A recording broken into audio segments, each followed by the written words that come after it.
যে জিনিসটি নিয়ে বলবো সেই জিনিসটি হলো দ্বিতীয় বিশ্বযুদ্ধ কিভাবে হয়েছিল।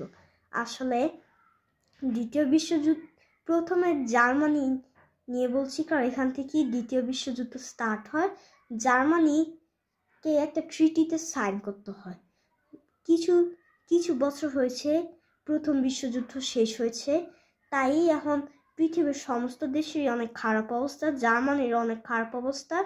ওই সময় জার্মানিকে একটা ট্রিটিতে সাইন করতে হয়, যেখানে হলো লেখা ছিল যে জার্মানিতে 1 লাখের বেশি আর্মি থাকতে পারবে না, তারপর হলো এত বেশি প্লেন থাকতে পারবে না, ট্যাঙ্ক খুব কম ইউজ করা যাবে, এমন অনেক ট্রিটিতে সাইন করতে হয়েছিল। জার্মানি এগুলোতে সাইনও করেছিল, কিন্তু হলো জার্মানি যখন প্রথম বিশ্বযুদ্ধ হয়েছিল তখন জার্মানির জন্য এটা হয়েছিল, তাই জার্মানিকে সব দেশকে অনেক টাকা দিতে হয়। কিন্তু ওই সময় জার্মানিতে একটা রাজনীতিবিদ ছিল যে বলে যে আমি 3টা জিনিস করব।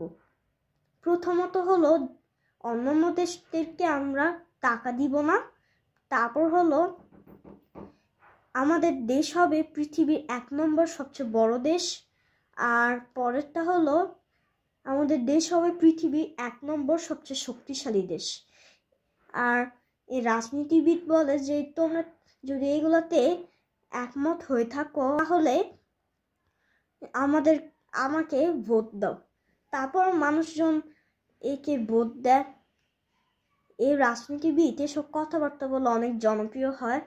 এই রাজনীতিবিদের নাম তোমরা সবাই জানো, তার নাম হলো হিটলার। আচ্ছা, তারপর হিটলার জার্মানির সরকার হয়ে যায়। এখান থেকে দ্বিতীয় বিশ্বযুদ্ধ স্টার্ট হয়।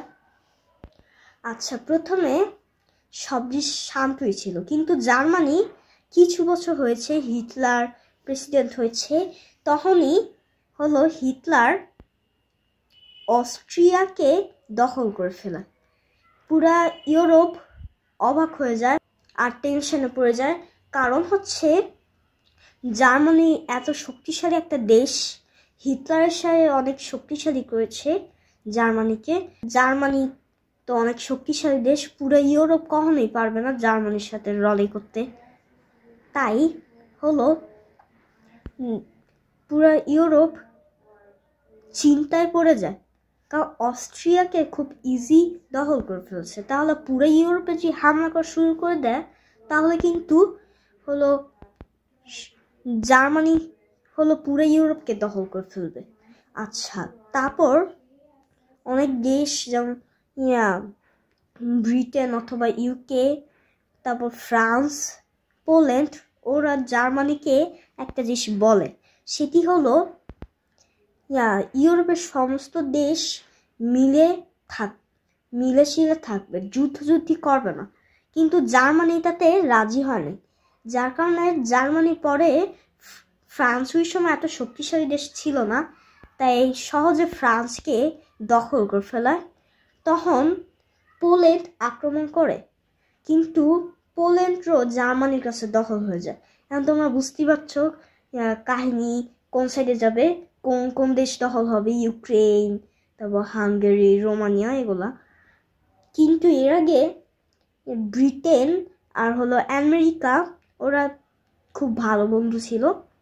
ওরা একসাথে মিলে প্রায় 1.5 লক্ষ আর্মি পাঠায় জার্মানিকে। তার আগে একটা জিনিস বলে রাখি, জিনিসটি হলো যখন জার্মানি রাশিয়াতে আক্রমণ করেছিল তখন কিন্তু হিটলার প্রায় 30 লক্ষ আর্মিকে পাঠিয়েছিল রাশিয়াতে। আচ্ছা, হিটলার বলে যে আমরা 30 লক্ষ আর্মিকে, আচ্ছা এর আগে বলে রাখি রাশিয়াতে অনেক রেশন রয়েছে, যেসব রেশন দিয়ে তার 30 লক্ষ আর্মিদেরকে খাওয়া দাওয়া করা যাবে। তারপর জার্মানি রাশিয়ার কাছে পারছিল না, তখন জার্মানি সারেন্ডার করে রাশিয়ার কাছে, কিন্তু রাশিয়া সারেন্ডার করিয়ে দেয় জার্মানিকে। কিন্তু পরে ব্রিটেন আর আমেরিকা, এই দুইজন এক মিলিত হয়। প্রায় 1.5 লক্ষ আর্মি আকাশ থেকে নেমে আসে প্লেন দিয়ে। আচ্ছা, তারপর জার্মানি ল্যান্ড করে। তারপর হলো অনেক যুদ্ধ শুরু হয়ে যায়।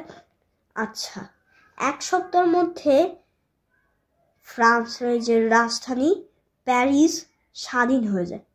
আচ্ছা, তারপর বলে রাখি জার্মানি কেন রাশিয়াকে আক্রমণ করেছিল।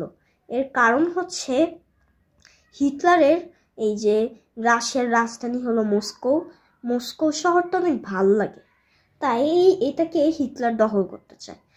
আচ্ছা, এখন যে জিনিসটা বলছিলাম 1.5 লক্ষ আর্মি পৌঁছে যায় জার্মানিতে। জার্মানি আর আমেরিকা এবং ব্রিটেনের সাথে যুদ্ধ শুরু হয়ে যায়। ব্রিটেন আর আমেরিকা একজোট ছিল, তাই জার্মানি পারছিল না ওই দুইজনের সাথে একসাথে যুদ্ধ করতে, তো জানি কত কঠিন হয়। আচ্ছা, তারপর এই যুদ্ধে প্রায় 1.5 লাখ আর্মি মারা যায়। এরই মাঝখান কিন্তু অনেক আগেই 2য় বিশ্বযুদ্ধ শুরু হয়ে গেছিল, এটা বলতে ভুলে গেছি। এখন এই জিনিসটি নিয়ে বলি। সেটি হলো 2য় বিশ্বযুদ্ধ শুরু হয় জার্মানিতে যখন হিটলার সরকার হয়। পোল্যান্ড আক্রমণ করার পরে পুরা ইউরোপ একজোট হয়ে যায়। আর তারপর এই পুরো একজোট মানে ইউরোপের হাফ, ইউরোপে বলা যায়, ইউরোপ জার্মানির সাথে যুদ্ধ শুরু করে দেয়। তারপর হলো ঘটনা অনেক 2য় বিশ্বযুদ্ধের প্রায় কাছাকাছি চলে আসছে। যুদ্ধ এশিয়ার অনেক দেশের উপরে পড়ে যায়। দেশগুলো হলো চায়না এবং রাশিয়া। ইউরোপেও রাশিয়া রয়েছে। তারপর হলো নর্থ আমেরিকাতে হচ্ছে আমেরিকা, কানাডা, মেক্সিকো। ইউরোপে তো সমস্ত দেশই রয়েছে। আচ্ছা, তারপর হলো এইসব দেশগুলা জার্মানিকে অ্যাটাক করে, কিন্তু শুধু জার্মানিকে সমস্ত দেশ অ্যাটাক করেনি, অন্যান্য সাথেও যুদ্ধ হয়েছে। যেমন এইগুলাকে কিন্তু আমরা ইনভলভ করে যাই। মিশর সুদানের সাথে যুদ্ধ শুরু ঘোষণা করে দেয়। তারপর নর্থ কোরিয়া সাউথ কোরিয়ার সাথে যুদ্ধ ঘোষণা করে দেয়। জাপান ইন্দোনেশিয়া এবং তাইওয়ানের সাথে যুদ্ধ ঘোষণা করে দেয়। আর ব্রিটিশরা তো হলো জার্মানির সাথেই যুদ্ধ করছে। আচ্ছা, এই যুদ্ধ পরে পুরা পৃথিবীতে ছড়িয়ে পড়ে। তারপর এই যুদ্ধে প্রায় 50 লক্ষ মানুষ মারা যায়। আর প্রায় 6 বছর ধরে ছিল 2য় বিশ্বযুদ্ধ। প্রায় মোট মারা যায় মানুষ 80 লক্ষ মানুষ। অনেক ক্ষয়ক্ষতি হয়। জার্মানি যখন পোল্যান্ডকে অ্যাটাক করে, তারপর মিশর যখন সুদানের সাথে যুদ্ধ ঘোষণা করে, এই দুটার থেকে সমস্ত জায়গায় ছড়িয়ে যায়। তারপর ওইগুলোর সাথে আবার হলো শত্রুতা শুরু হয়ে যায়। মেক্সিকোর সাথে আবার কানাডার শত্রুতা তৈরি হয়। তবে আমেরিকা, ইউরোপ তো পুরো জার্মানির সাথেই যুদ্ধ করে যাচ্ছে। শেষে জার্মানি ইউরোপের প্রায় 40% অঞ্চল দখল করে ফেলে। যেসব দেশদের মধ্যে ছিল Poland, Ukraine, Hungary, France, Luxembourg, তারপর হলো স্পেনের একটা ছোট্ট অংশ ছিল, তারপর শেষে ডেনমার্ক আর ব্রিটেন ছিল।